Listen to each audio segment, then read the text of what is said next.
co-founder of the social news and entertainment website Reddit, has been found dead. He certainly was a prodigy, although he never kind of thought of himself like that. He was totally unexcited about starting businesses and making money. There's a profound sense of loss tonight in Highland Park, Aaron Swartz' hometown, as loved ones say goodbye to one of the internet's brightest lights. Open access and computer activists are mourning his loss. An astonishing intellect. You talk to people who knew him. He was killed by the government, and MIT betrayed all of its basic principles. They wanted to make an example out of him, okay? Governments have an insatiable desire to control. He was potentially facing 35 years in prison and a $1 million fine. Raising questions of prosecutorial zeal and I would say even misconduct. Have you looked into that particular matter and reached any conclusions? Growing up, I slowly had this process of realizing that all the things around me that people had told me were just the natural way things were, the way things always would be, they weren't natural at all. They were things that could be changed, and they were things that, more importantly, were wrong and should change. And once I realized that, there was really kind of no going back.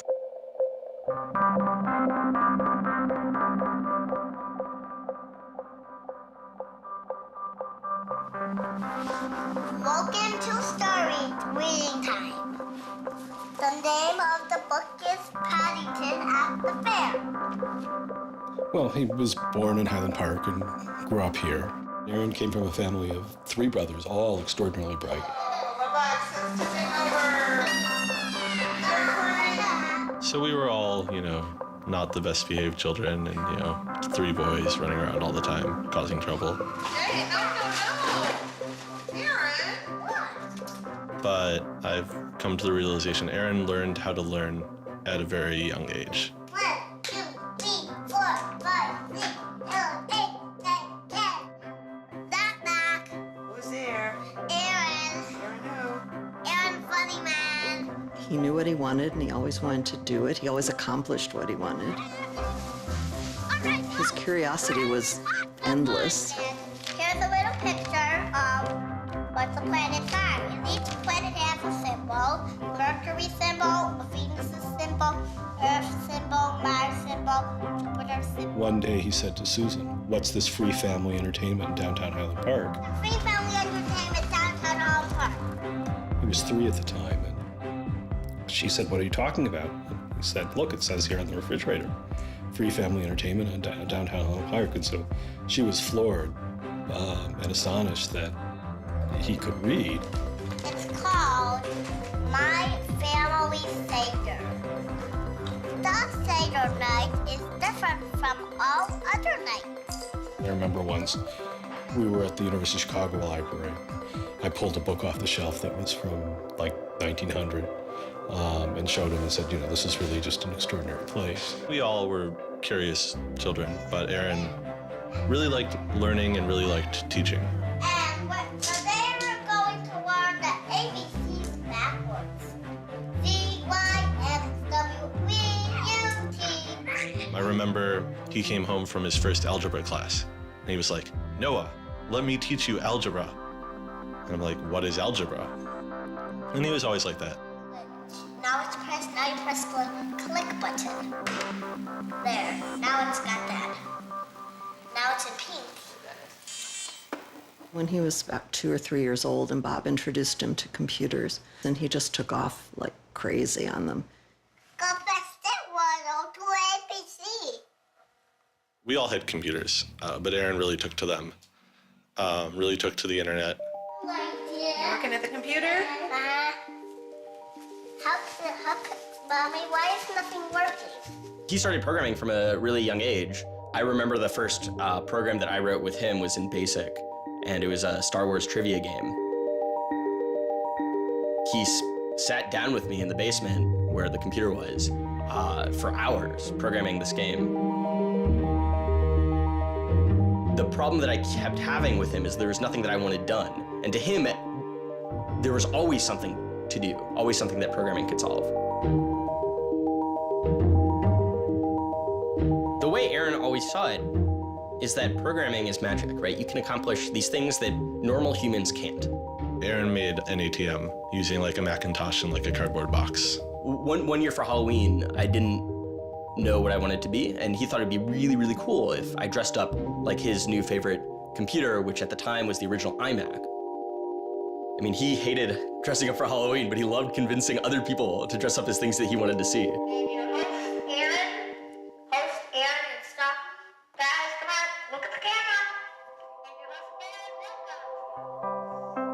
He made this website called The Info, where people can just fill in information. Like, I'm sure someone out there knows all about gold leafing. Why don't they write about that on this website? And then other people could come at a later point and read that information and edit the information if they thought it was bad. Not too dissimilar from Wikipedia, right? And this was before Wikipedia had begun, and this was developed by a 12-year-old in his room by himself, running on, this tiny server using ancient technology. And one of the teachers responds like, "This is a terrible idea. You can't just let anyone author the encyclopedia. The whole reason we have scholars is to write these books for us. How could you ever have such a terrible idea?" Me and my other brother would be like, "Oh, yeah, Wikipedia is cool, but we had that in our house like 5 years ago." Aaron's website, theinfo.org, wins a school competition hosted by the Cambridge-based web design firm Ars Digita. We all went to Cambridge for when he won the Ars Digita Prize. And, we had no clue what Aaron was doing. It was obvious that the prize was really important. Aaron soon became involved with online programming communities, then in the process of shaping a new tool for the web. He comes up to me, it's like, "Ben, there's this really awesome thing that I'm working on. You need to hear about it." I'm like, "Yeah, what is it?" He says, "It's this thing called RSS." And he explains to me what RSS is. I'm like, why is that useful, Aaron? Is any site using it? Why would I want to use it? There was this mailing list for people who were working on RSS and XML more generally. And there was a person on it named Aaron Swartz who was combative but very smart and who had lots of good ideas. And he didn't ever come to the face-to-face meetings. And they said, when are you going to come out to one of these face-to-face meetings? And he said, I don't think my mom would let me. I'm 14, I just turned 14.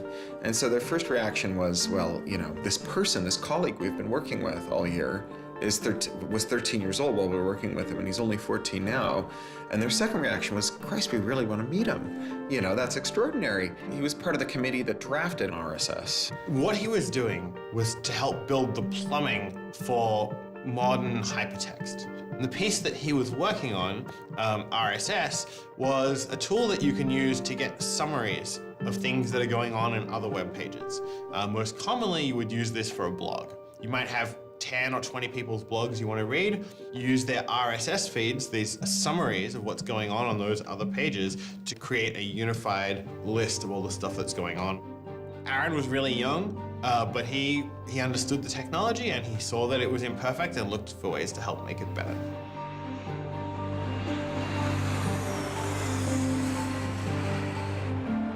So his mom started bundling him on planes in Chicago. We'd pick him up in San Francisco.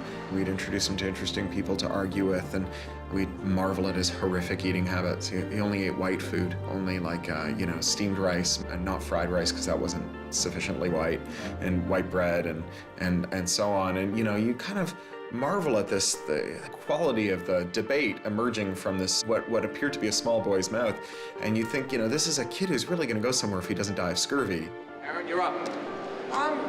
I think the difference is that now you can't make companies, like Doc was saying. You can't have companies that just, let's sell dog food over the internet, let's sell dog food over cell phones. But there's still a lot of innovation going on. I think if you don't see the innovation, maybe your head is in the sand. He takes on this alpha nerd personality where he's sort of like, I'm smarter than you, and because I'm smarter than you, I'm better than you, and I can tell you what to do. It's an extension of him being kind of like a twerp. So you aggregate all these computers together and now they're solving big problems like searching for aliens and trying to cure cancer. First met him on IRC, on Internet Relay Chat. He didn't just write code. He also sort of got people excited about solving problems. He was a connector. The free culture movement has had a lot of his energy. I think Aaron was trying to make the world work. He was trying to fix it. He had a very kind of strong personality that definitely ruffled feathers at times. It wasn't necessarily the case that he was always comfortable in the world, and the world wasn't always comfortable with him. Aaron got into high school and was really just sick of school. He didn't like it. He didn't like any of the classes that were being taught. He didn't like the teachers. Aaron really knew how to get information. He was like, I don't need to go to this teacher to learn how to do geometry. I can just read the geometry book, and I don't need to go to the teacher to learn their version of American history. Like, I have 3 historical compilations here. I could just read them, and I'm not interested in that. I'm interested in the web. I was very frustrated with school. I thought, the teachers didn't know what they were talking about, and they were very domineering and controlling, and the homework was kind of a sham, and it was just all the way to pin students together and force them to do busy work. And, I started reading books about the history of education and how this educational system was developed, and, alternatives to it in ways that people could actually learn things as opposed to just regurgitating facts their teachers told them. And that kind of led me down this path of questioning things. Once I questioned the school I was in, I questioned the society that built the school, I questioned the businesses that the schools were training people for, and I questioned the government that, set up this whole structure. One of the things he was most passionate about was copyright, especially in those early days. Copyright has always been something of a burden on the publishing industry and on readers, but it wasn't an excessive burden. It was a reasonable institution to have in place to make sure that people got paid. What Aaron's generation experienced was the collision between this antique copyright system and this amazing new thing we were trying to build, the internet and the web. These things collided, and what we got was chaos. He then met Harvard law professor Lawrence Lessig, who was then challenging copyright law in the Supreme Court. A young Aaron Swartz flew to Washington to listen to the Supreme Court hearings. I am Aaron Swartz, and I'm here to listen to see the Eldred argument. Why did you fly out here from Chicago and come all this way to see the Eldred argument? That's a more difficult question. See the Eldred. Because I don't know. It's very exciting to see the Supreme Court, especially such a prestigious case as this one.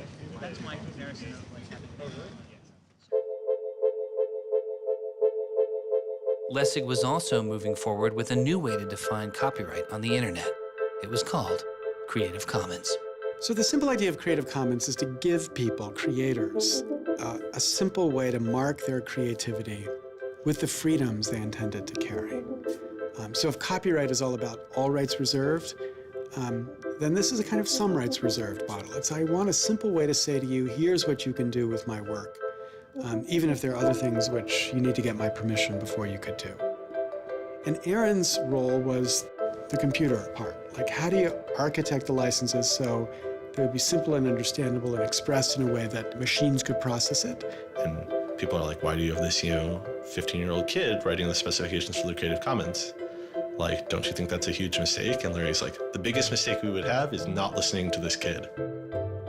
He's not even tall enough to get over the podium, and it wasn't these movable podiums, so it was this embarrassing thing where once he put his screen up, nobody could see his face. When you come to our website here, and you go to choose license, it gives you this list of options, it explains what it means, and you fill out 3 simple questions.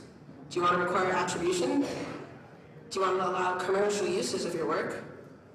Do you want to allow modifications of your work? I was floored, just completely flabbergasted that these adults regarded him as an adult. And Aaron stood up there in front of a whole audience full of people and just started talking about the platform that he'd created for Creative Commons. And they were all listening to him. I was sitting at the back thinking, he's just a kid. Why are they listening to him? But they did. Well, I don't think I comprehended it fully. Though critics have said it does little to ensure artists get paid for their work, the success of Creative Commons has been enormous. Currently on the website Flickr alone, over 200 million people use some form of Creative Commons license. He contributed through his technical abilities, and yet it was not simply a technical matter to him. Aaron often wrote candidly in his personal blog. I think deeply about things, and I want others to do likewise. I work for ideas and learn from people. I don't like excluding people. I'm a perfectionist, but I won't let that get in the way of publication. Except for education and entertainment, I'm not going to waste my time on things that won't have an impact. I try to be friends with everyone, but I hate it when you don't take me seriously. I don't hold grudges. It's not productive, but I learn from my experience. I want to make the world a better place.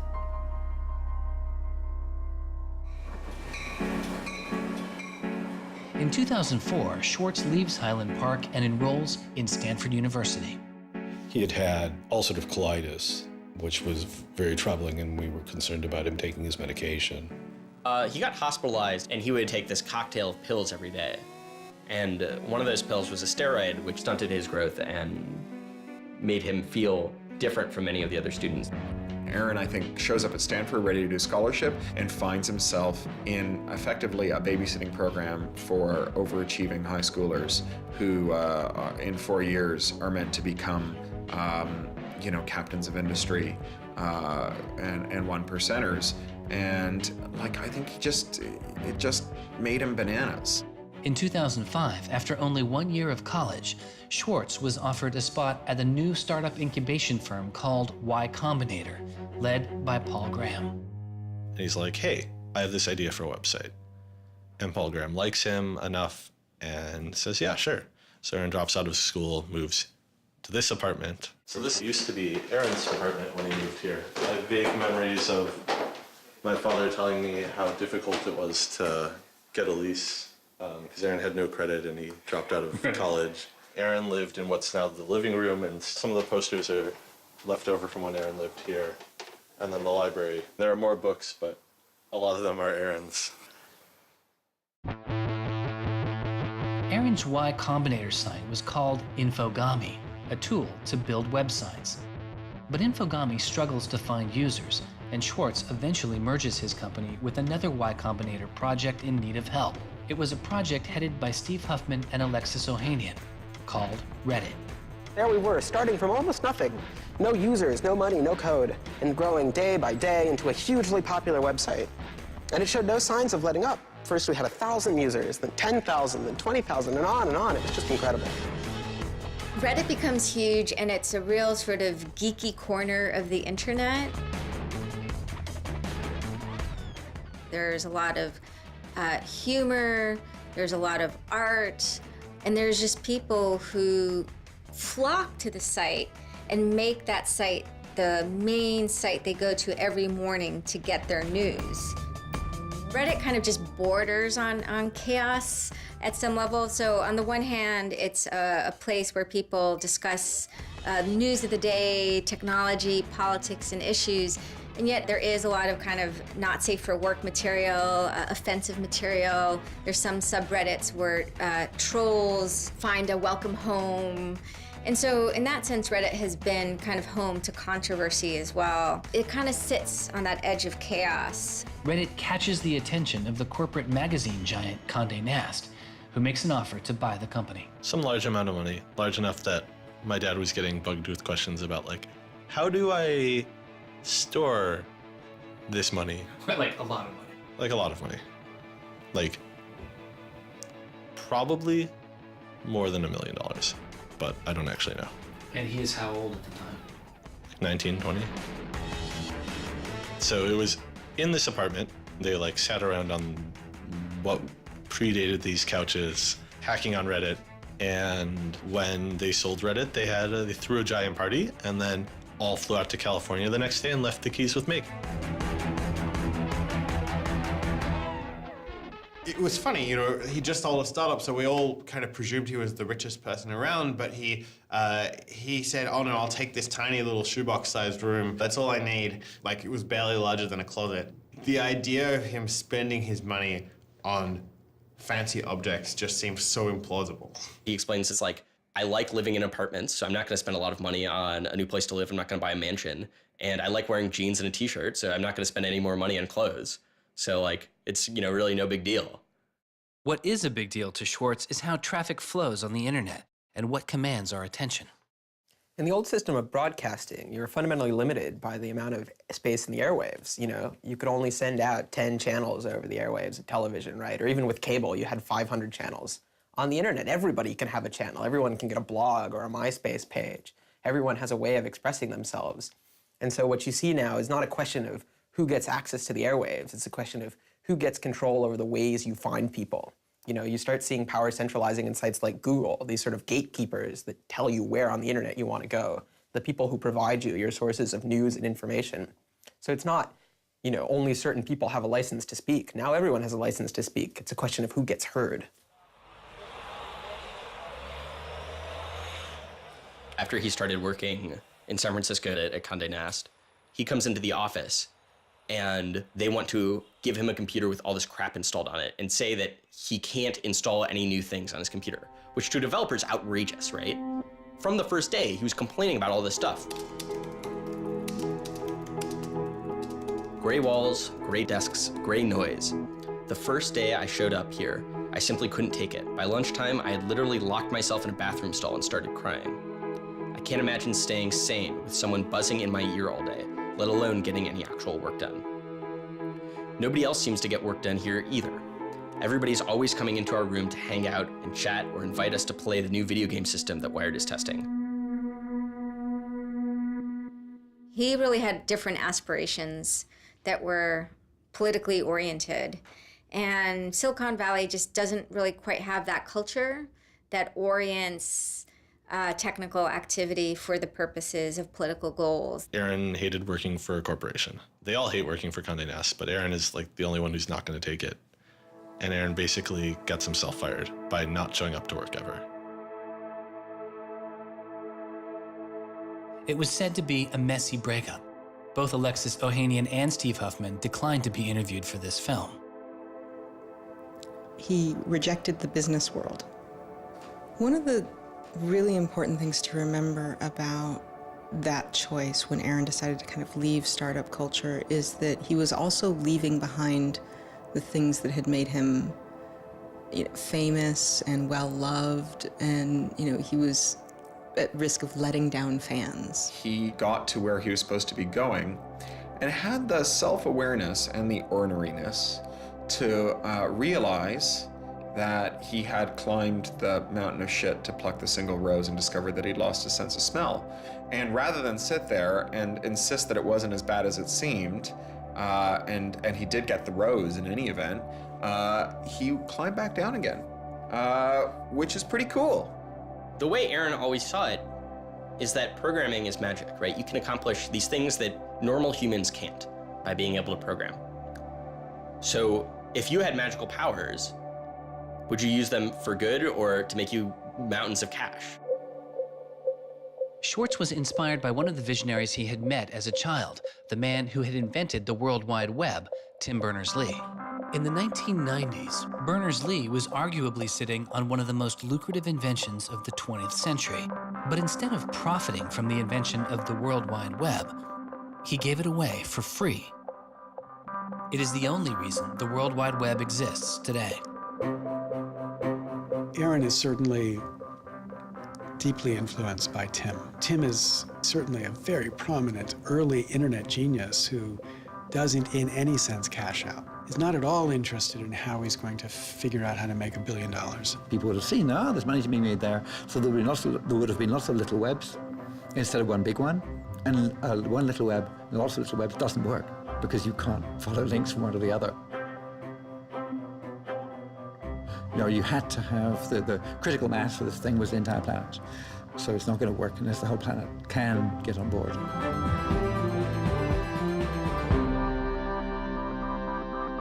I mean, I feel very strongly that it's not enough to just live in the world as it is, to just kind of take what you're given and, follow the things that adults told you to do and that, your parents told you to do and that society tells you to do.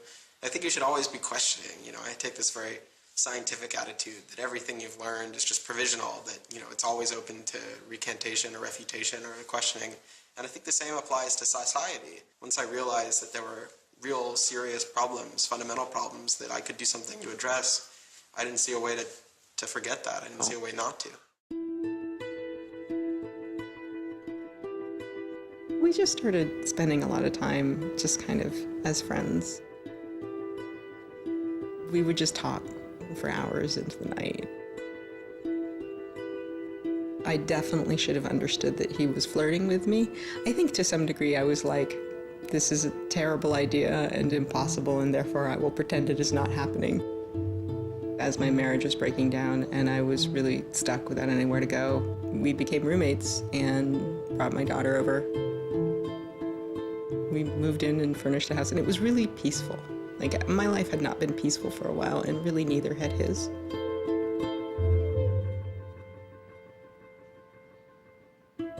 We were extremely close from the beginning of our romantic relationship. We were in constant contact, but we're both really difficult people to deal with. In a very Ally McBeal discussion, he confessed he had a theme song, and I made him play it for me. It was Extraordinary Machine by Fiona Apple.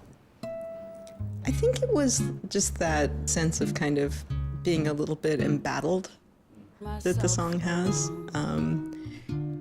And it also had like this hopefulness to it. By foot it's a slow climb, but I'm good at being uncomfortable, so I can't stop changing all the time. Because in many ways, Aaron was tremendously optimistic about life.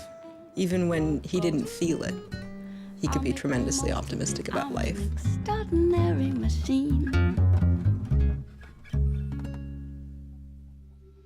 What are you doing? Flickr has video now. Swartz threw his energy into a string of new projects involving access to public information, including an accountability website called watchdog.net and a project called the Open Library. So the Open Library project is a website that you can visit at openlibrary.org. And the idea is to be a huge wiki, an editable website with one page per book. So for every book ever published, we want to have a web page about it that combines all the information from publishers, from booksellers, from libraries, from readers onto one site, and then gives you links where you can buy it, you can borrow it, or you can browse it. I love libraries. You know, I'm the kind of person who goes to a new city and immediately seeks out the library. So that's the dream of Open Library, is building this website where both you can leap from book to book, from person to author, from subject to idea, go through this vast tree of knowledge that's been embedded and lost in big physical libraries that's hard to find, that's not very well accessible online, is really important because books are a cultural legacy. You know, books are the place people go to write things down, and to have all that swallowed up by one corporation is kind of scary. How can you bring public access to the public domain? It may sound obvious that you'd have public access to the public domain, but in fact, it's not true. So the public domain should be free to all, but it's often locked up. There's often, guard cages. It's like having a national park, but with a moat around it and gun turrets pointed out in case somebody might want to actually come and enjoy the public domain. One of the things Aaron was particularly interested in was bringing public access to the public domain. This is one of the things that got him into so much trouble. I had been trying to get access to federal court records in the United States. What I discovered was a puzzling system called PACER, which stands for Public Access to Court Electronic Records. I started Googling, and that's when I ran across Carl Malamud. Access to legal materials in the United States is a $10 billion per year business. PACER is just this incredible abomination of government service. It's 10 cents a page. It's this most brain-dead code you've ever seen. You can't search it. You can't bookmark anything. You got to have a credit card. And these are public records. It's U.S. district courts are very important. It's where a lot of our seminal litigation starts, civil rights cases, patent cases, all sorts of stuff. And journalists and students and citizens and lawyers all need access to PACER, and it fights them every step of the way. People without means can't see the law as readily as people that have that gold American Express card. It's a poll tax on access to justice. The law is the operating system of our democracy, and you have to pay to see it. That's not much of a democracy. They make about $120 million a year on the PACER system, and it doesn't cost anything near that, according to their own records. In fact, it's illegal. The E-Government Act of 2002 states that the courts may charge only to the extent necessary in order to reimburse the costs of running PACER.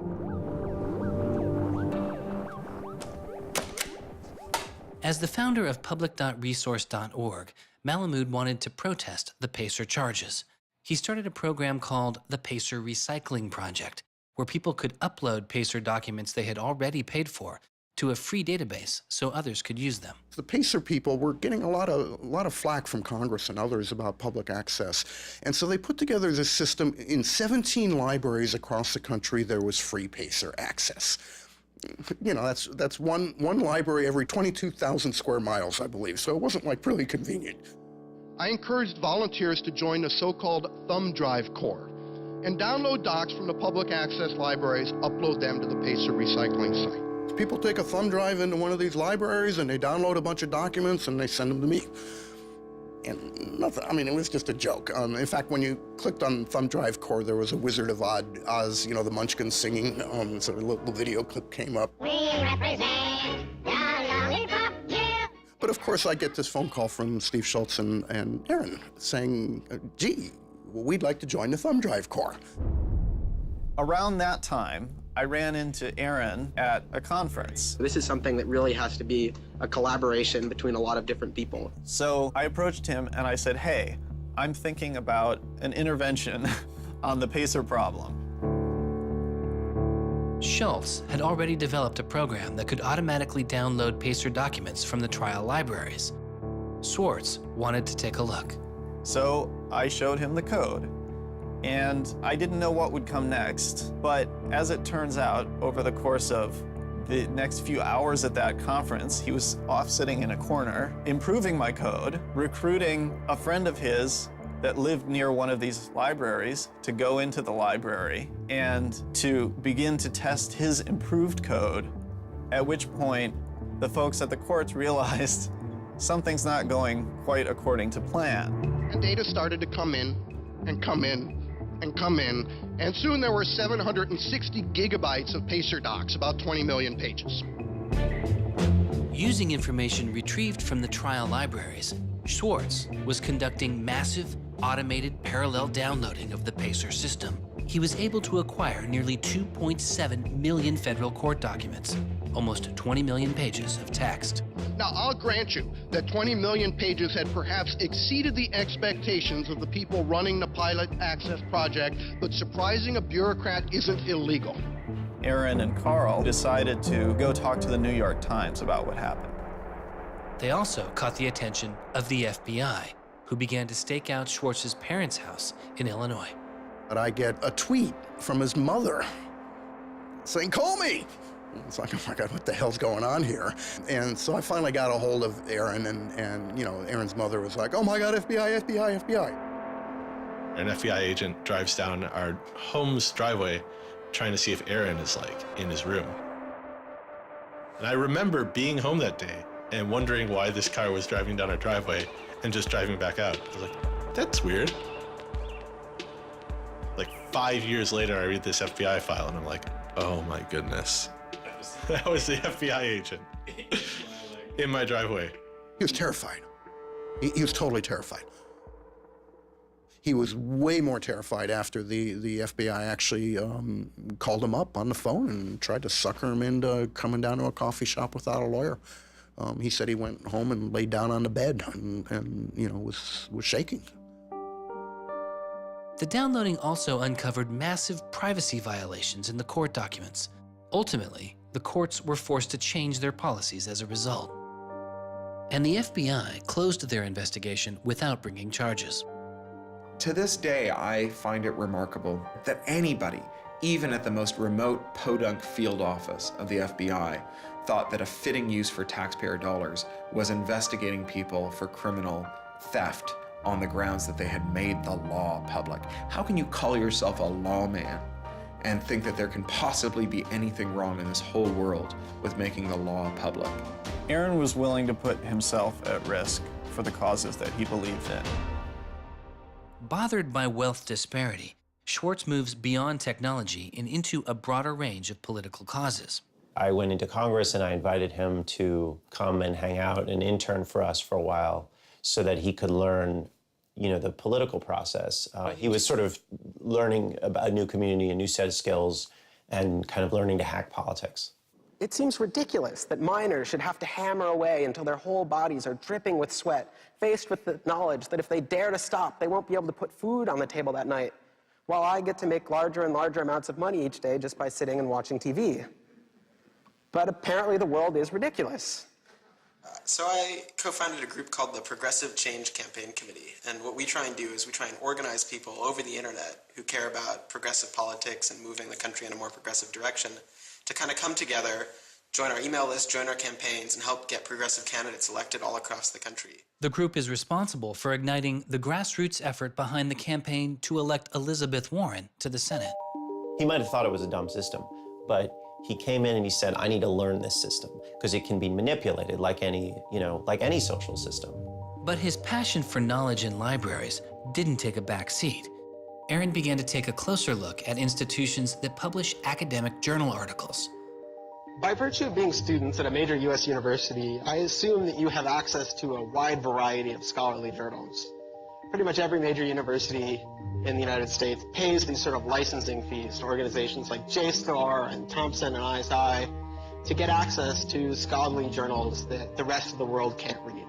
These scholarly journals and articles are essentially the entire wealth of human knowledge online, and many have been paid for with taxpayer money or with government grants. But to read them, you often have to pay again, handing over steep fees to publishers like Reed Elsevier.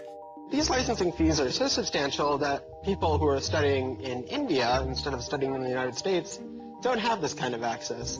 They're locked out from all of these journals. They're locked out from our entire scientific legacy. I mean, a lot of these journal articles, they go back to the Enlightenment. Every time someone has written down a scientific paper, it's been scanned and digitized and put in these collections.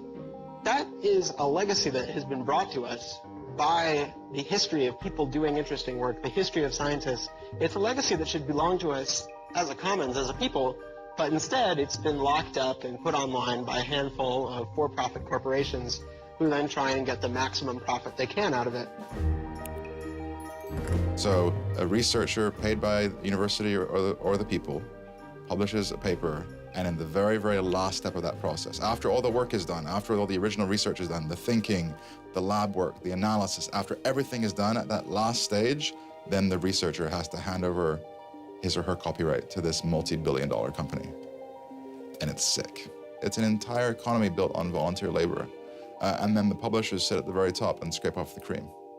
Talk about a scam. One publisher in Britain made a profit of $3 billion last year. I mean, what a racket. JSTOR is just a very, very small player in that story, but for some reason, JSTOR is the player that Aaron decided to confront. He'd gone to some conference around open access and open publishing, and I don't know who the person from JSTOR was, but I think at some point Aaron asked the question, like, how much would it cost to open up JSTOR in perpetuity? And they gave some, I think it was $200 million, something that Aaron thought was totally ridiculous. Working on a fellowship at Harvard, he knew users on MIT's famously open and fast network Nextdoor had authorized access to the riches of JSTOR. Swartz saw an opportunity. You have a key to those gates. And with a little bit of shell script magic, you can get those journal articles. On September 24th, 2010, Swartz registered a newly purchased Acer laptop on the MIT network under the name Gary Host. The client name was registered as Ghost Laptop. He doesn't hack JSTOR in the traditional sense of hacking. The JSTOR database was organized, so it was completely trivial to figure out how you could download all the articles in JSTOR because it was basically numbered. It was basically, / number article 444,024, then 25, then 26. He wrote a Python script called keepgrabbing.py, which was like keep grabbing one article after another. The next day, Ghost Laptop begins grabbing articles, but soon the computer's IP address is blocked. For Swartz, it's barely a bump in the road. He quickly reassigns his computer's IP address and keeps downloading. Well, JSTOR and MIT take a number of steps to try to interfere with this when they notice that this is happening.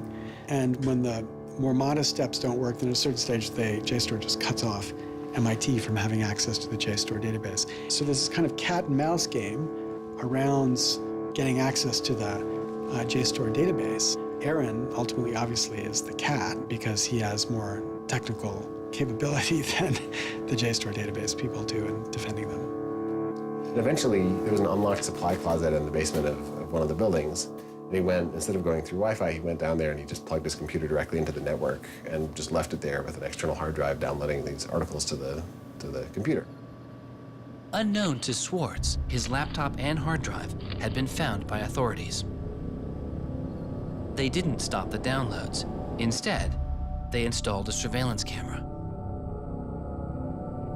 They found the computer in this room in the basement of an MIT building. They could have unplugged it. They could have waited for the guy to come back and said, dude, what are you doing? Cut it out. Who are you? And they could have done all that kind of stuff, but they didn't. What they wanted to do was film it to gather evidence to make a case. That's the only reason you film something like that.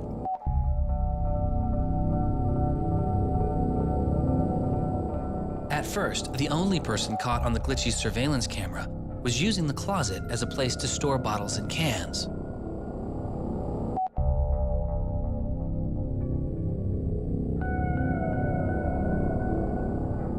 But days later, it caught Swartz.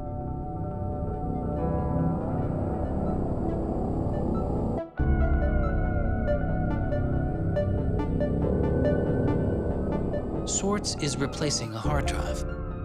He takes it out of his backpack, leans out of frame for about 5 minutes, and then leaves.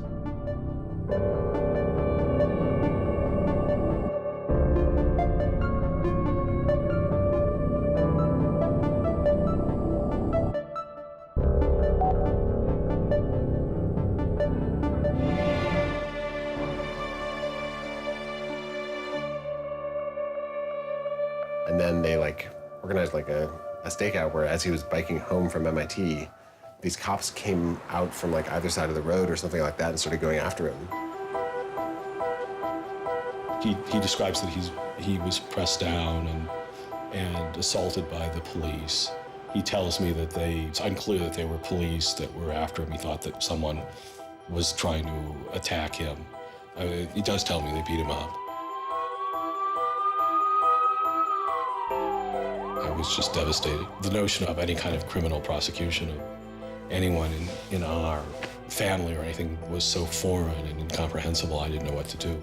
Well, they execute search warrants at Aaron's house, his apartment in Cambridge, and his office at Harvard. 2 days before the arrest, the investigation had gone beyond JSTOR and the local Cambridge police. It had been taken over by the United States Secret Service. The Secret Service began investigating computer and credit card fraud in 1984, but 6 weeks after the attack on 9/11, their role expanded.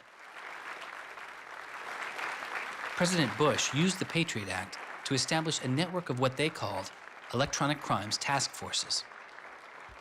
The bill before me takes account of the new realities and dangers posed by modern terrorists. According to the Secret Service, they are primarily engaged in activity with economic impact, organized criminal groups, or use of schemes involving new technology.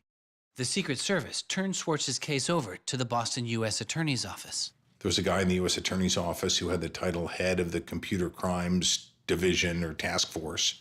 I don't know what else he had going, but you're certainly not much of a computer crimes prosecutor without a computer crime to prosecute. So he jumped on it, kept it for himself, didn't assign it to someone else within the office or the unit, and that's Steve Hyman. Prosecutor Stephen Hyman has been largely out of public view since the arrest of Aaron Swartz, but he can be seen here in an episode of the television show American Greed, filmed around the time of Aaron's arrest. He is describing his previous case against the notorious hacker Alberto Gonzalez, a case that garnered Hyman enormous press attention and accolades. Gonzalez masterminded the theft of over 100 million credit card and ATM numbers, the largest such fraud in history. Here, Hyman, describing Gonzalez, gives his view on the hacker mindset.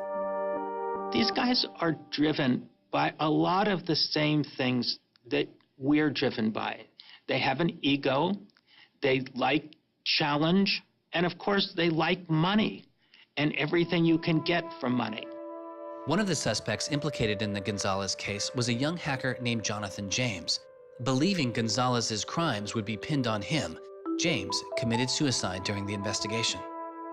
In an early press release describing the government's position in the case of Aaron Swartz, Hyman's boss, U.S. Attorney for the District of Massachusetts Carmen Ortiz, said this: "Stealing is stealing, whether you use a computer command or a crowbar, and whether you take documents, data, or dollars." It's not true. It's obviously not true. I'm not saying it's harmless, and I'm not saying that we shouldn't criminalize stealing of information, but you've got to be much more subtle in trying to figure out exactly which kinds of harms are harmful here. So the thing about a crowbar is every time I break into a place with a crowbar, I do damage. There's no doubt about it. But when Aaron writes a script that says download, download, download 100 times in a second, there's no obvious damage to anybody. If he does that for the purpose of gathering an archive to do academic research on it, there is never any damage to anybody. He wasn't stealing, he wasn't selling what he got or giving it away. He was making a point, as far as I could tell. The arrest took its toll on Swartz. He just wouldn't talk about it. And he's like very stressed. If you thought like the FBI was like going to come to your doorstep any day, anytime you went down the hall, even to do your laundry, and they would break into your apartment because you left the door unlocked, like, I'd be pretty stressed. And it was clear. And so Aaron was always sort of like in like a dour mood.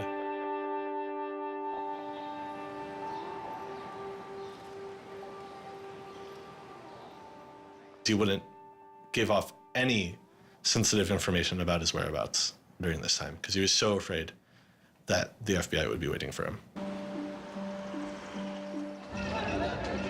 It was a time of unprecedented social and political activism. Time magazine would later name as their 2011 Person of the Year, the protester. There was a kind of hotbed of hacker activity going on. WikiLeaks had released a trove of diplomatic cables. Manning had been under arrest at the time. It was unknown whether he was the source of the leak. Anonymous, which is a kind of protest ensemble that has a lot of hackers in its ranks, were going on various sprees of sorts. If you compare that to what he did, his stuff should have been left behind for MIT and JSTOR to deal with in a kind of private, professional manner. It should have never gotten the attention of the criminal system. It just didn't belong there.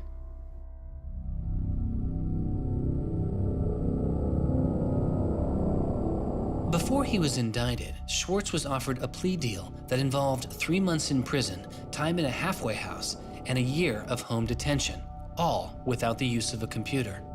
It was on the condition that Swartz plead guilty to a felony. Here we are. We have no discovery, no evidence whatsoever about what the government's case is, and we have to make this immense decision where the lawyer is pushing you to do this, the government is giving you a non-negotiable demand, and you're told that your likelihood of prevailing is small, so whether you're guilty or not, you're better off taking the deal. Boston has its own computer crimes division with lots of lawyers, probably more lawyers than they need. So, you can imagine all sorts of cases where it'd be really hard to prosecute because you've got some criminals in Russia or you've got some people inside of a corporation are going to have $500 lawyers or $700 an hour lawyers sitting down against you. And then you've got this case with this kid, which is pretty easy to prove that he did something, and he's already marked himself as a troublemaker with the FBI, so why not go as tough as you can in here against that guy? It's good for you, the prosecutor, it's good for the Republic, because you're fighting all those terrorist types. I was so scared. I was so scared of having my computer seized. I was so scared of going to jail because of my computer being seized. I had confidential material from sources from my previous work on my laptop. And that is above all my priority, is to keep my sources safe. I was so scared of what was going to happen to Ada. Aaron told me that they'd offered him a deal, and he finally just said that he would take it if I told him to. And I came real close to saying take it. He had developed like serious political aspirations in the intervening time between when, that moment when he ended that entrepreneurial startup life and begun this new life that had come to this political activism. And he just didn't believe that he could continue in his life with a felony. He said to me one day, we were walking by the White House, and he said to me, they don't let felons work there.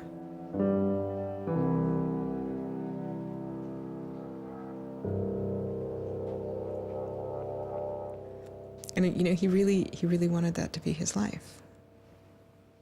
He hadn't killed anybody. He hadn't hurt anybody. He hadn't stolen money. He hadn't done anything that seemed felony worthy, right? And there is this idea that there's no reason that he should be labeled a felon and taken away his right to vote in many states for doing what he did. That's just outrageous. It makes sense for him to be, maybe fined a bunch of money or, asked not to come back to MIT again. But to be a felon, to face jail time. Swartz turned down the plea deal. Hyman redoubled his efforts. Hyman continued to press us at all levels. Even with the physical evidence seized from Aaron's Acer computer, hard drive, and USB drive, the prosecutors needed evidence of his motives. Why was Aaron Swartz downloading articles from JSTOR, and just what did he plan to do with them? The government claims that he was planning to publish these. We don't really know whether that was his real intention, because Aaron also had a history of doing projects where he'd analyze giant data sets of articles in order to learn interesting things about them. The best evidence for that was that when he was at Stanford, he also had downloaded the whole Westlaw legal database. In a project with Stanford law students, Swartz had downloaded the Westlaw legal database. He uncovered troubling connections between funders of legal research and favorable results. He did this amazing analysis of for-profit companies giving money to law professors who wrote law review articles which were then beneficial to Exxon during an oil spill, right? So it was a very corrupt system of funding, vanity research. Swartz had never released the Westlaw documents. In theory, he could have been doing the same thing about the JSTOR database. That would have been completely okay. If he were, on the other hand, intending to create a competitive service to JSTOR, we're going to set up our own, access to the Harvard Law Review and charge, money for it, then, okay, now it seems like criminal violation because you're commercially trying to exploit this material, but it's kind of crazy to imagine that's what he was doing. So, but then there's the middle case. Well, what if he was just trying to liberate it for all of the developing world? But depending on what he was doing, it creates a very different character to how the law should be thinking about it. The government was prosecuting him as if this was like a commercial criminal violation, like stealing a whole bunch of credit card records. It was that kind of crime. I don't know what he was going to do with that database, but I heard from a friend of his that Aaron had told him he was going to analyze the data for evidence of corporate funding of climate change research that led to biased results. And I totally believe that. I was just told that Steve wanted to talk to me. And I thought, maybe this is a way I could get out of this. Just just exit the situation. And I didn't want to live in fear of having my computer seized. I didn't want to live in fear of having to go to jail on a contempt of court charge if they tried to compel me to decrypt my computer. When they came to me and said, Steve wants to talk to you, that seemed reasonable. They offered Norton what is known as a Queen for a Day letter, or a proffer. It allowed prosecutors to ask questions about Aaron's case. Norton would be given immunity from prosecution herself for any information she revealed during the meeting. I didn't like it. I told my lawyers repeatedly that this seemed fishy. I didn't like this. I didn't want immunity. I didn't need immunity. I hadn't done anything. But they were really, really stringent that they did not want me meeting the prosecutor without immunity. But just to be clear, this is a Queen for a Day deal, a proffer. Right, a proffer letter. In which you basically handed information over to them in exchange for protection from prosecution. So it wasn't handing information over. It was, at least that's not how I saw it. It was just having a discussion, having an interview with them. Well, they're asking you questions. They're asking me questions. They can ask about whatever they want. Right.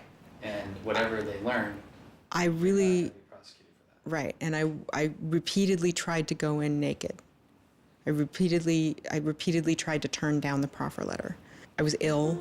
I was being pressured by my lawyers. I was confused. I was not doing well by this point. I was depressed and I was scared and I didn't understand the situation I was in. I had no idea why I was in this situation. I hadn't done anything interesting, much less wrong. We went out of our minds. Aaron was clearly very distraught about it. We were very distraught about it. Aaron's attorneys were very distraught about it. We tried to get Quinn to change attorneys. I was very unused to being in a room with large men, well-armed, that are continually telling me I'm lying and that I must have done something. I told them that this thing that they were prosecuting wasn't a crime. I told them that they were on the wrong side of history. I used that phrase. I said, you're on the wrong side of history. And they looked bored. They didn't even look angry. They just looked bored. And it began to occur to me that we weren't having the same conversation. I mean, I told them plenty of things about, why people would download journal articles, and eventually, I don't remember what was around it. I mentioned that he'd done this blog post, the Guerrilla Open Access Manifesto. This is the Guerrilla Open Access Manifesto, supposedly written in July 2008 in Italy. Information is power. But like all power, there are those who want to keep it for themselves. The world's entire scientific and cultural heritage, published over centuries in books and journals, is increasingly being digitized and locked up by a handful of private corporations. Meanwhile, those who have been locked out are not standing idly by. You've been sneaking through holes and climbing over fences, liberating the information locked up by the publishers and sharing them with your friends. But all this action goes on in the dark, hidden underground. It's called stealing or piracy, as if sharing a wealth of knowledge were the moral equivalent of plundering a ship and murdering its crew. But sharing isn't immoral, it's a moral imperative. Only those blinded by greed would refuse to let a friend make a copy. There's no justice in following unjust laws. It's time to come into the light and, in the grand tradition of civil disobedience, declare our opposition to this private theft of public culture.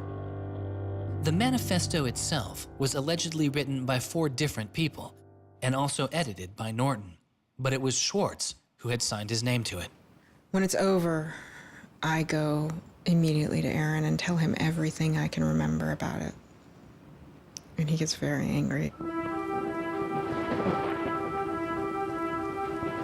The things that I'd done shouldn't have added up that way. I hadn't done anything wrong, and everything had gone wrong. But I was never...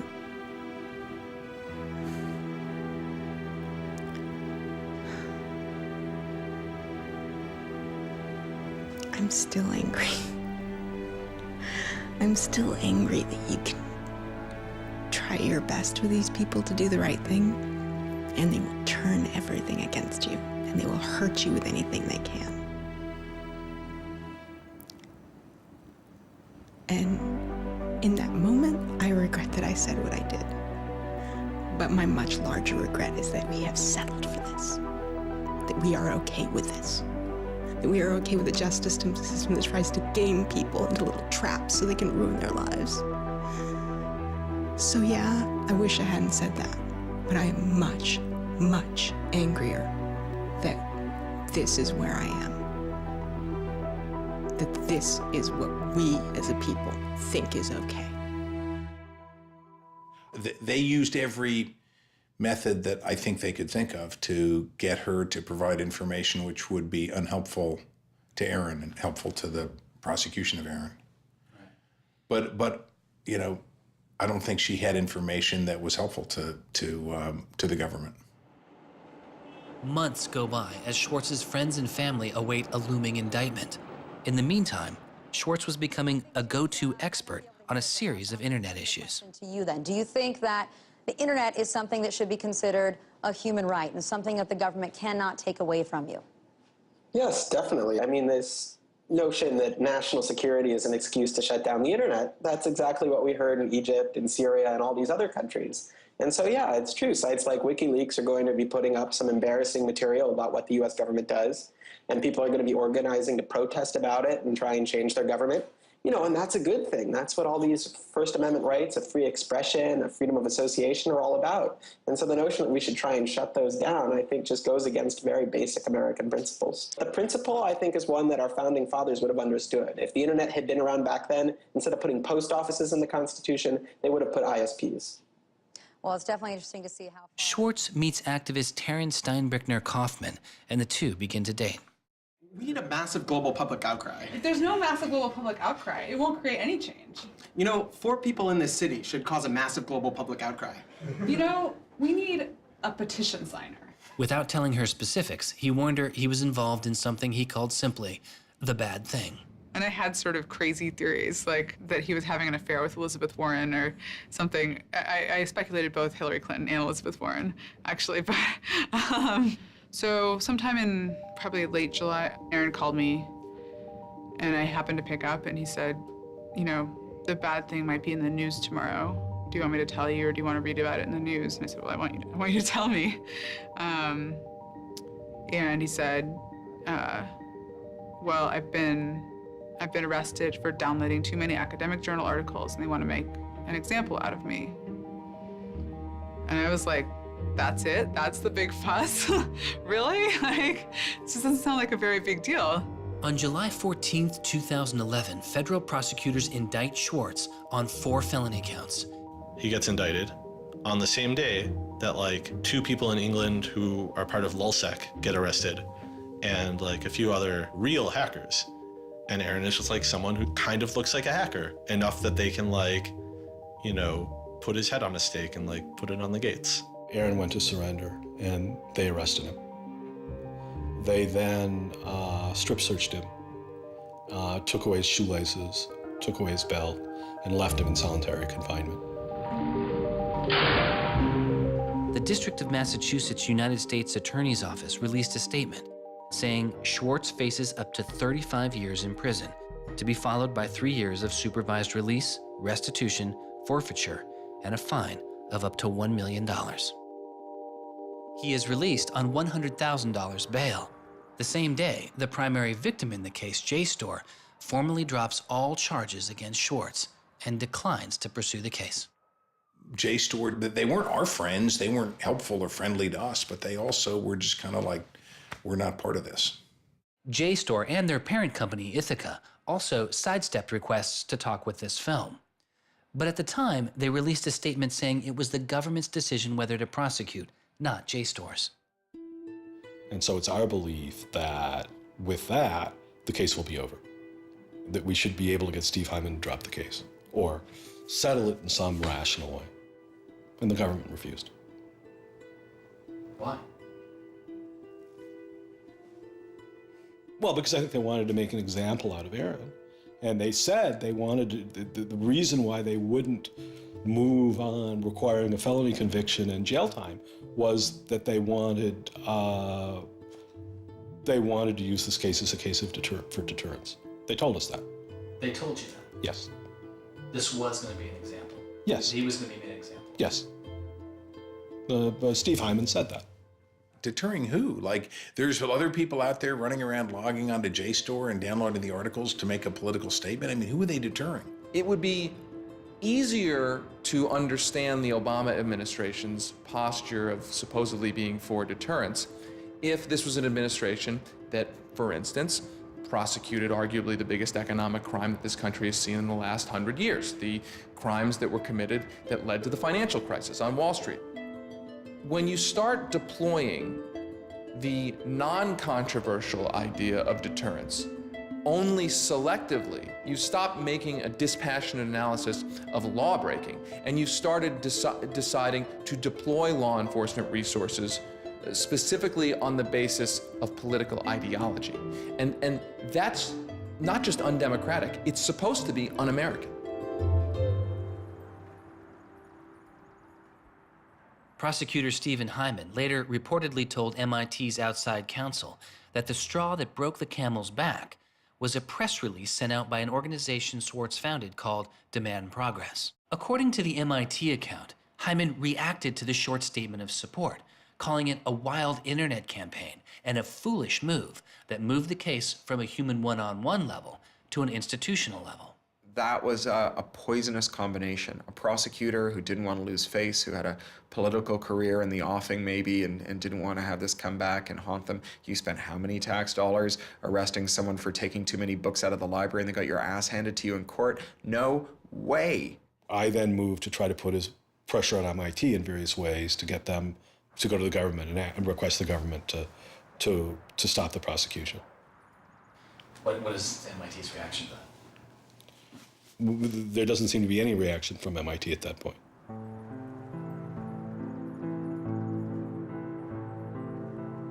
MIT doesn't defend Aaron, which to people inside of the MIT community seems outrageous because MIT is a place that encourages hacking in the biggest sense of the word. At MIT, the idea of going and running around on roofs and tunnels that you weren't allowed to be in was not only a rite of passage, it was part of the MIT tour.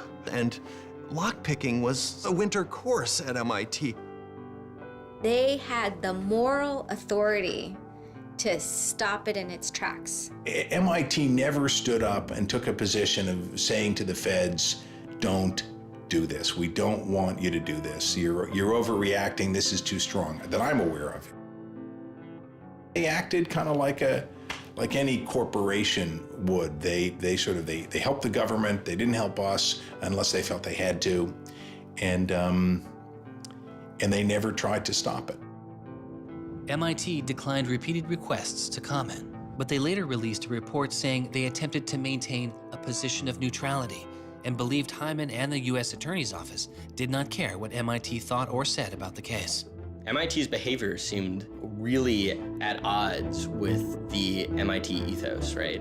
You could argue that MIT turned a blind eye and that was okay for them to do. But taking that stance, taking that neutral stance in and of itself was taking a pro-prosecutor stance. If you look at Steve Jobs and Steve Wozniak, they started by selling a blue box, which was a thing designed to defraud the phone company.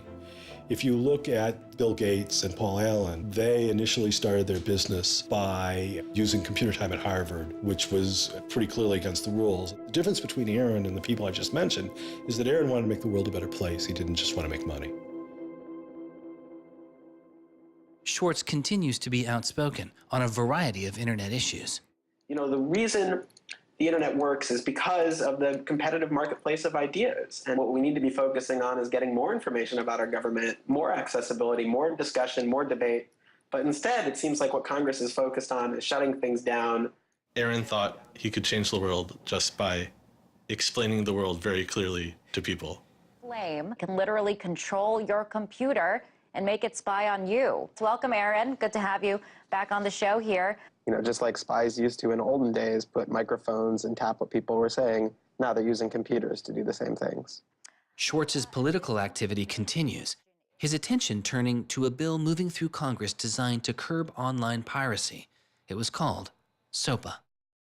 Activists like Peter Eckersley saw it as an enormous overreach, threatening the technical integrity of the internet itself. And one of the first things I did was to call Aaron. I said, can we do a big online campaign against this? This isn't a bill about copyright. It's not? No, he said. It's a bill about the freedom to connect. Now I was listening. And he thought about it for a while and then said yes. And he went and founded Demand Progress. Demand Progress is an online activism organization. We've got around 1.5 million members now, but started in the fall of 2010. Aaron was one of the most prominent people in a community of people who helped lead organizing around social justice issues at the federal level in this country. SOPA was the bill that was intended to curtail online piracy of music and movies, but what it did was basically take a sledgehammer to a problem that needed a scalpel.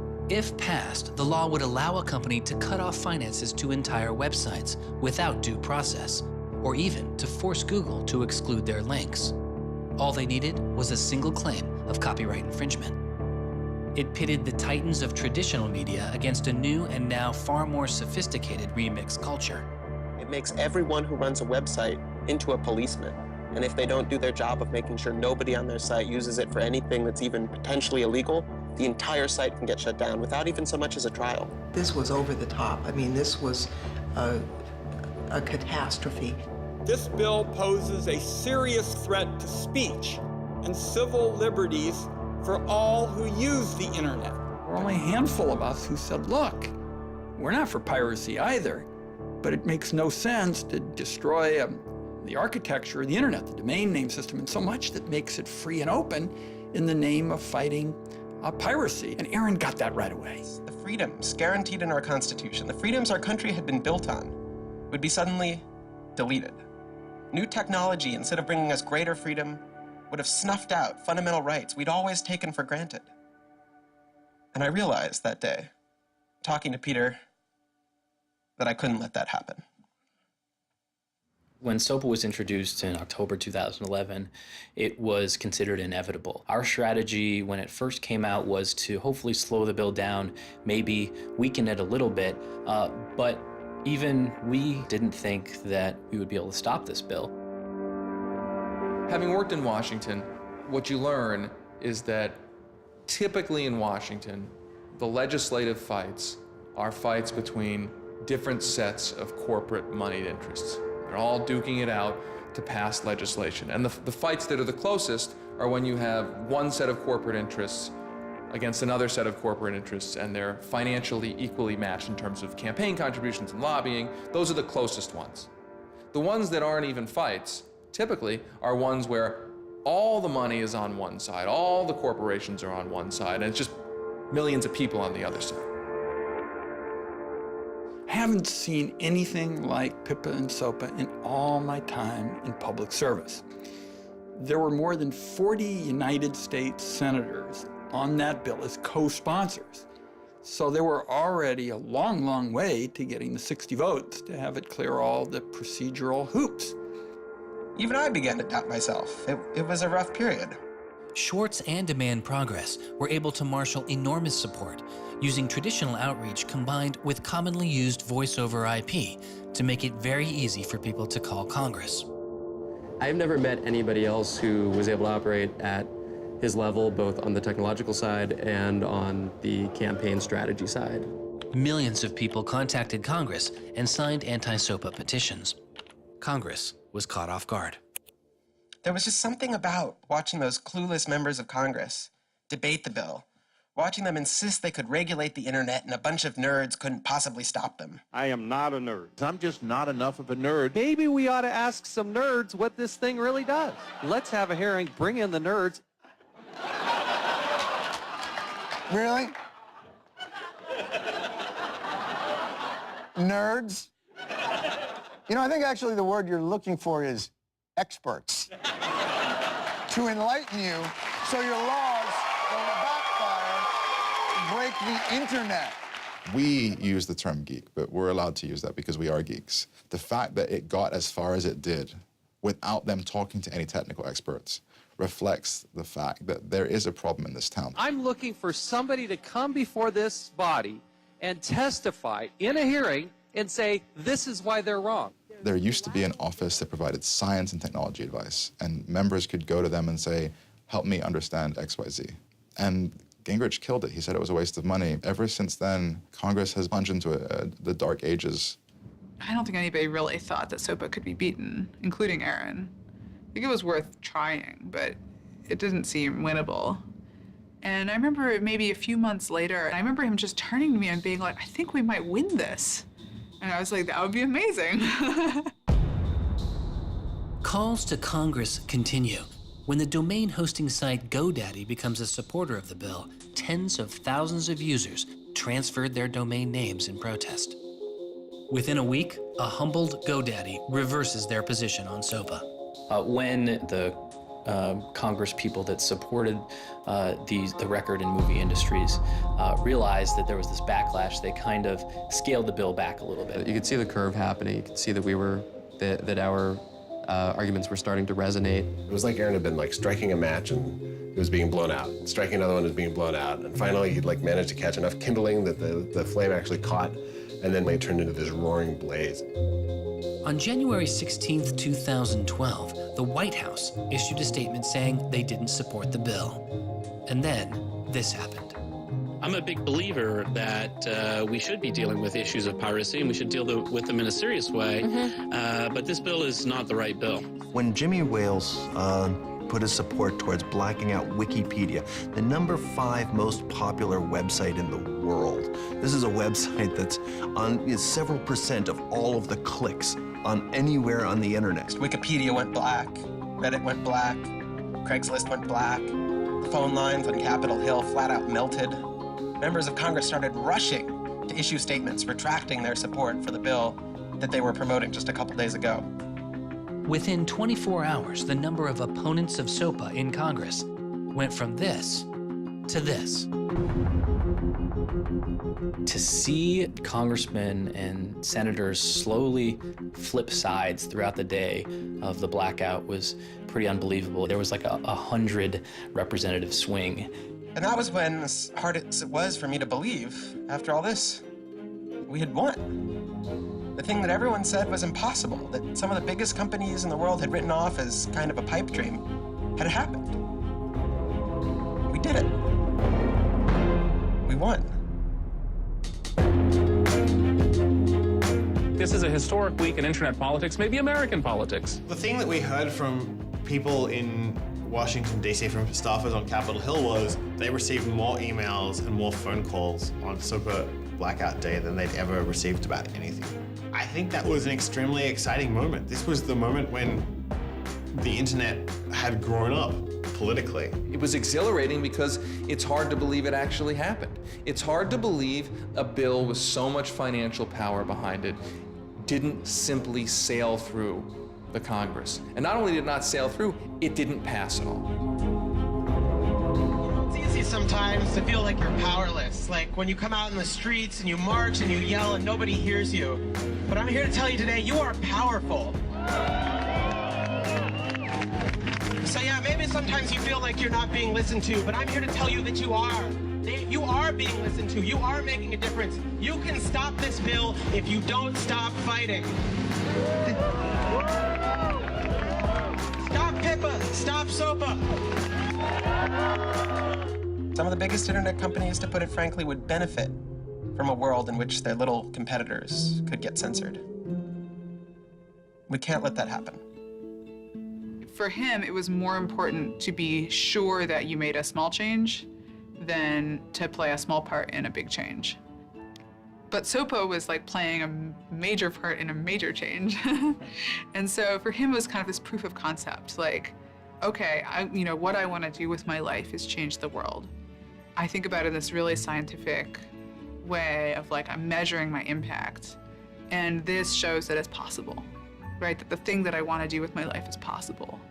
I have proved that I can do it, that I, Aaron Swartz, can change the world. For a guy who never really thought he had done much, which was Aaron, it was one of the few moments where you could really see that he felt like he had done something good.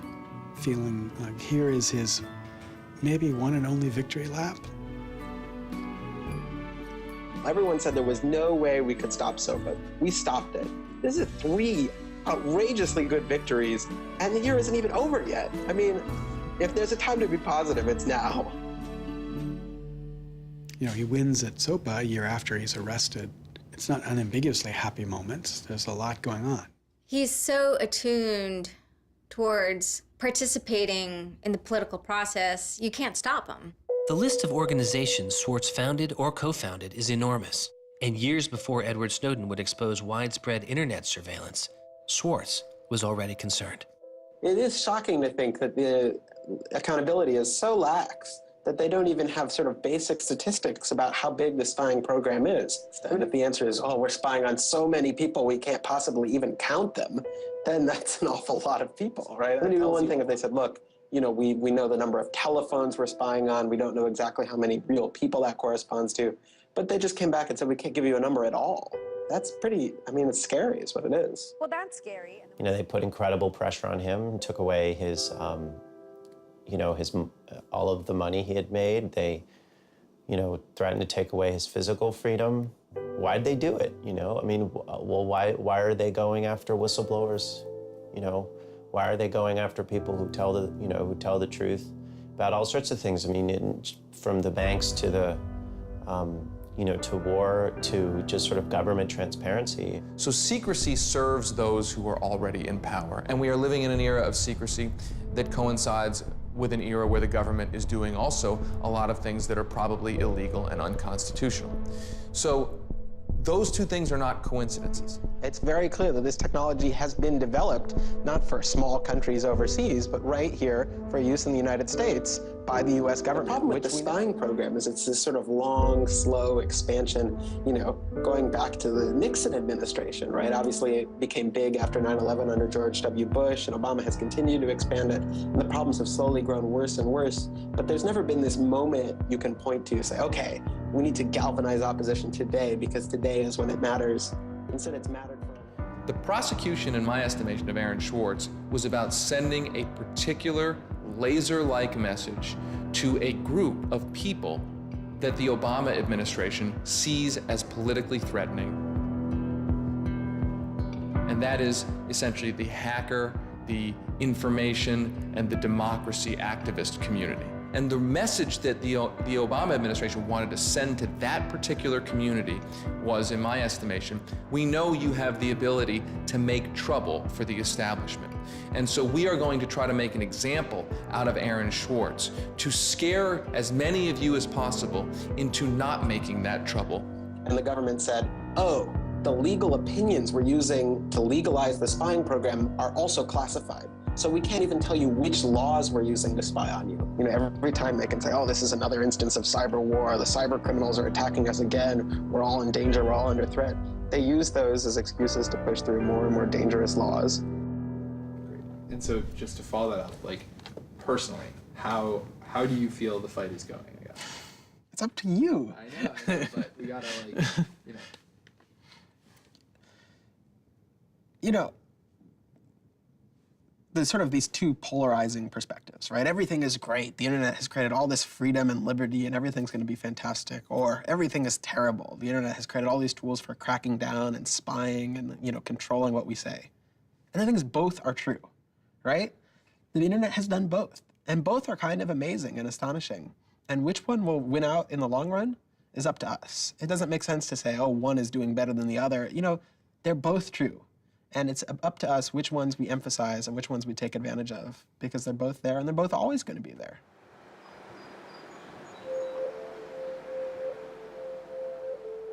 On September 12, 2012, federal prosecutors filed a superseding indictment against Swartz, adding additional counts of wire fraud, unauthorized access to a computer, and computer fraud. Now, instead of 4 felony counts, Swartz was facing 13. The prosecution's leverage had dramatically increased, as did Swartz's potential jail time and fines. They filed a separate indictment to add more charges, and they had a theory about why this conduct constituted a number of federal crimes, and that a very significant sentence could attach to it under the law. That theory, and much of the prosecution's case against Swartz, involved a law created originally in 1986. It is called the Computer Fraud and Abuse Act. The Computer Fraud and Abuse Act was inspired by the movie War Games with Matthew Broderick, which is a great movie. I have you now. In this movie, a kid gets the ability through the magic of computer networks to like launch a nuclear attack. You know, that's not actually possible, and it certainly wasn't possible in the 80s, but apparently this movie scared Congress enough to pass the original Computer Fraud and Abuse Act. This is a law that's just behind the times. For example, that penalizes terms of service kinds of arrangements. You can have something like eHarmony or Match.com, and somebody sort of inflates their own personal characteristics, and all of a sudden, depending on the jurisdiction and the prosecutors, they could be in a whole host of troubles. We all know what terms of use are. Most people don't read them, but not abiding by their terms could mean you are committing a felony. The website terms of service often say things like, be nice to each other, or don't do anything that's improper. The idea that the criminal law has anything to say about these kinds of violations, I think strikes most people as crazy. The examples get even more crazy. Until it was changed in March of 2013, the terms of use on the website of Hearst's 17 magazine said you had to be 18 in order to read it.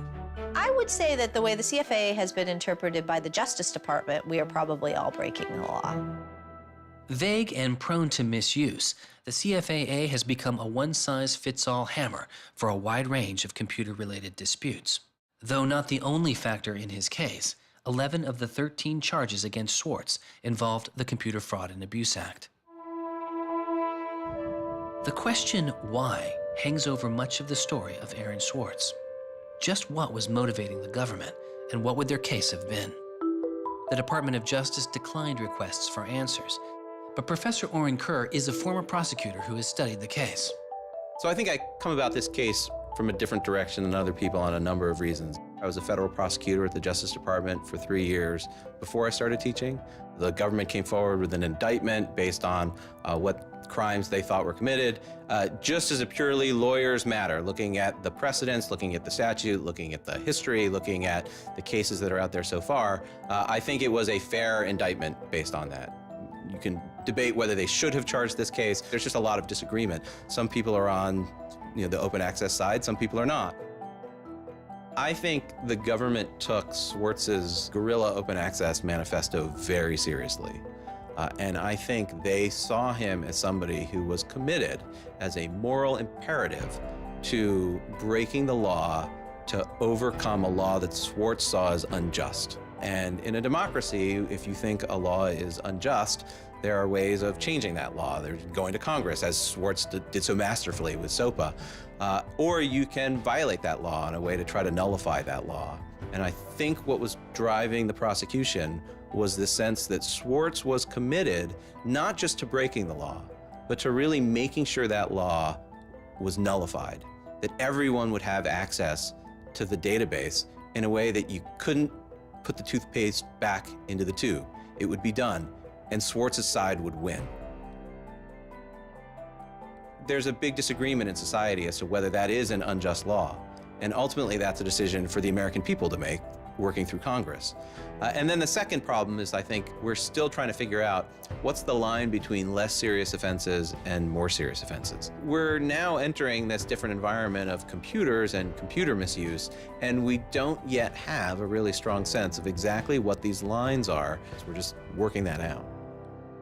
This is a poor use of prosecutorial discretion. The hammer that the Justice Department has to scare people with it just gets bigger and bigger and bigger. And so most people just, you can't roll the dice with your life like that. Should we tap somebody's phone? Should we film them? Should we turn somebody and get them to testify against these other people?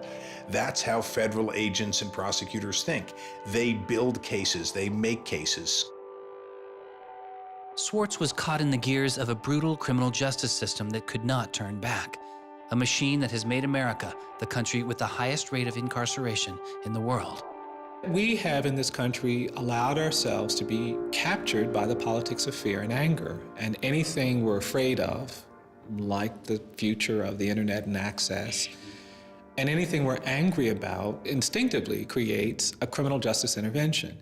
And we've used jail, prison, and punishment to resolve a whole host of problems that historically were never seen as criminal justice problems. The impulse to threaten, indict, prosecute, which is part of what has created this debate and controversy over online access and information on the internet, is very consistent with what we've seen in other areas. The one difference is that the people who are usually targeted and victimized by these kinds of criminal and carceral responses are typically poor and minority.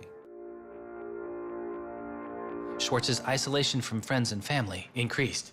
He had basically stopped working on anything else, and the case was, in fact, like taking over sort of his whole life.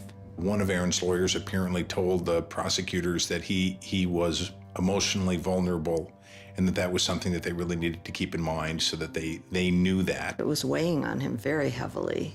He did not like having his actions and his movements restricted in any way. And the threat of jail, which they pounded him with a lot, was terrifying to him. Completely exhausted his financial resources, and it cost us a lot of money also, and he raised a substantial amount of money. So it was, it was in the millions of dollars. The legal defense Yes, was in millions. yes. Yeah, I think he didn't want to be a burden to people. I think that was a factor. Like, I have my normal life, and then I have this shitty thing I have to deal with. And I try to, like, keep the two of them as separate as possible. But they were just beginning to blur together, and everything was becoming shitty. Swartz faced a tough choice that was only getting tougher.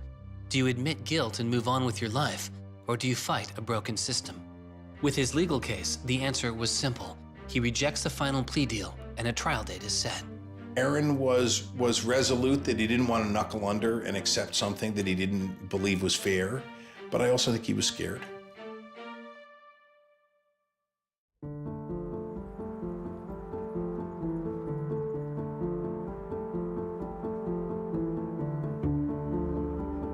I don't think they would have convicted Aaron. I think we would have walked him out of that courthouse, and I would have given him a big hug, and we would have walked across that little river in Boston and gone and had a couple of beers. I really thought that we were right. I thought that we were going to win the case. I thought that we could win the case. He didn't talk about it very much, but you could see the enormous pain that he was going through.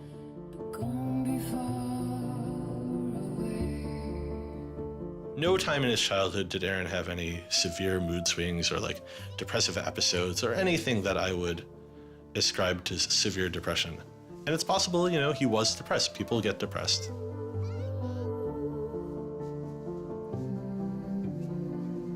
Very early in our relationship, like 3 or 4 weeks in or something, I remember him saying to me that I was a lot stronger than he was. He was brittle in a lot of ways. Things were a lot harder for him than for a lot of people. It was part of his brilliance, too. I think he probably had something like clinical depression in his early 20s. I don't think he did when I was with him. He wasn't a joyful person, but that's different from being depressed. He was just under such enormous pressure for 2 years straight. He just didn't want to do it anymore. He was just like, I just think it was too much.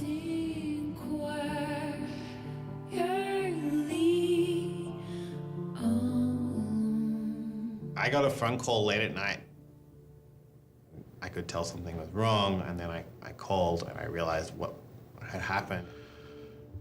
A co-founder of the social news and entertainment website Reddit has been found dead. Police say 26-year-old Aaron Swartz killed himself yesterday in his Brooklyn apartment. I just thought, we've lost one of the most creative minds of our generation. It was like the whole world fell apart in that moment.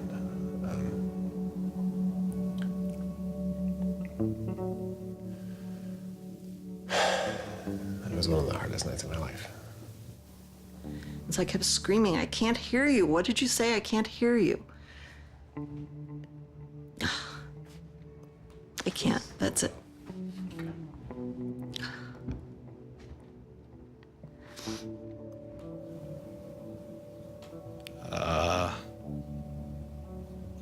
None of it made any sense. And really still doesn't. I was so frustrated, angry.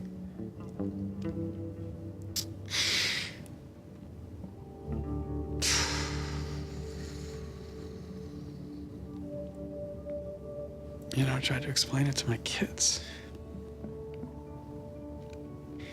My 3-year-old told me that the doctors would fix him.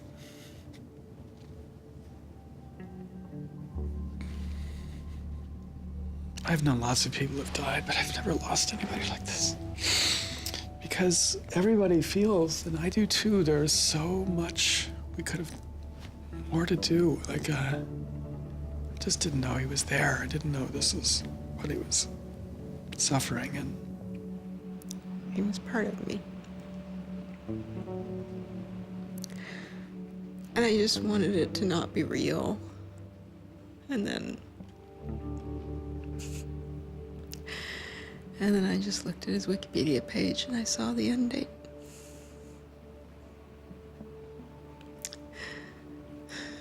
To 2013.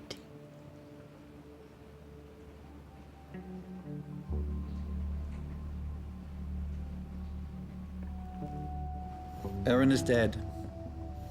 Wanderers in this crazy world, we have lost a mentor, a wise elder. Hackers for right, we're one down. We've lost one of our own. Nurturers, carers, listeners, feeders, parents, all, we have lost a child. Let us all weep.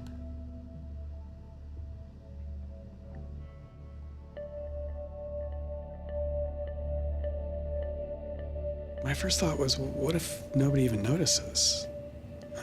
Because it wasn't clear to me how salient he was.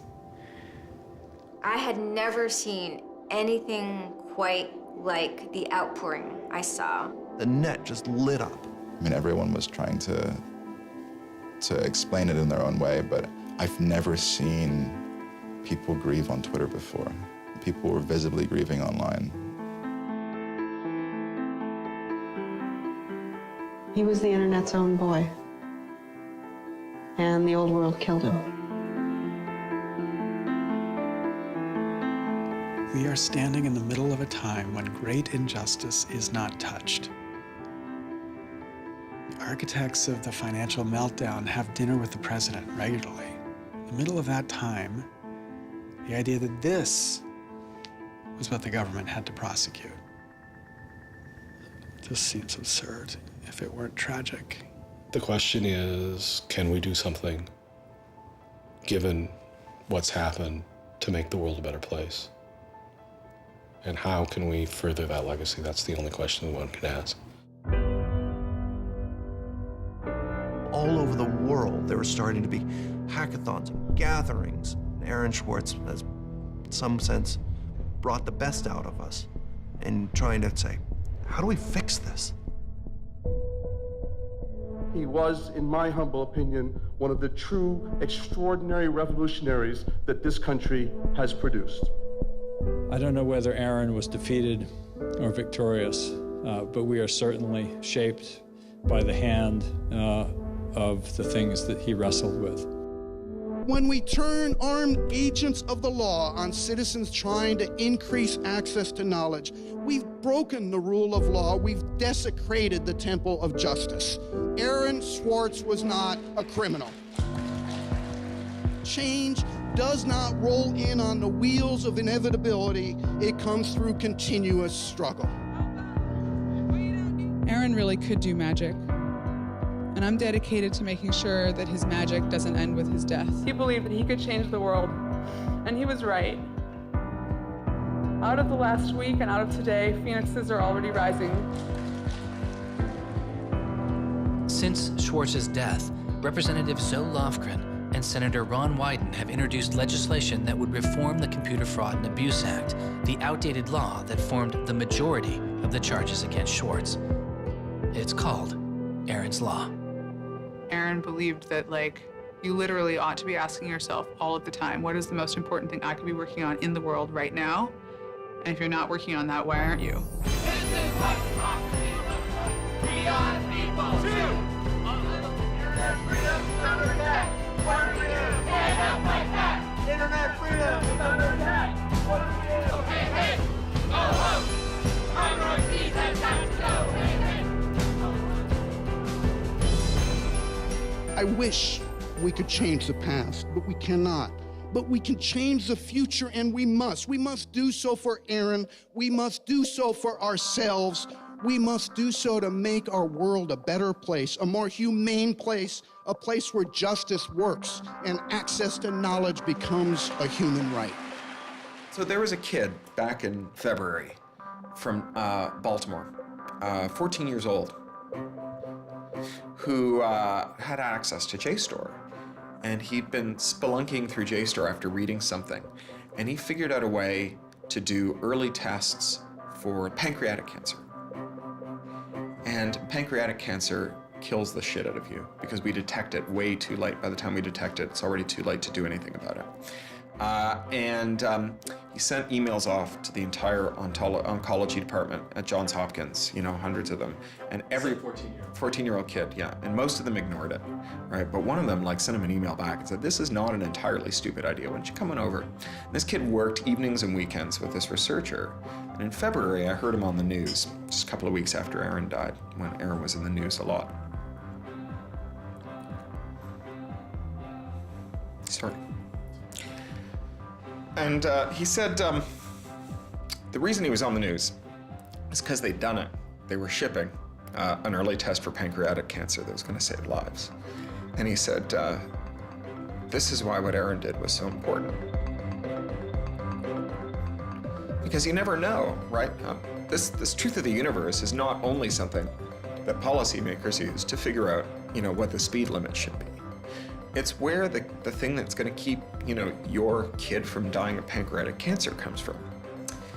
And without access, the person who might come up with the thing that's got your number on it may never find that answer.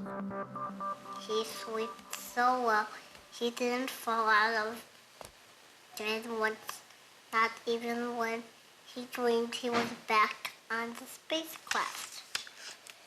Very good, Aaron. Very good. Yay, Aaron. Okay.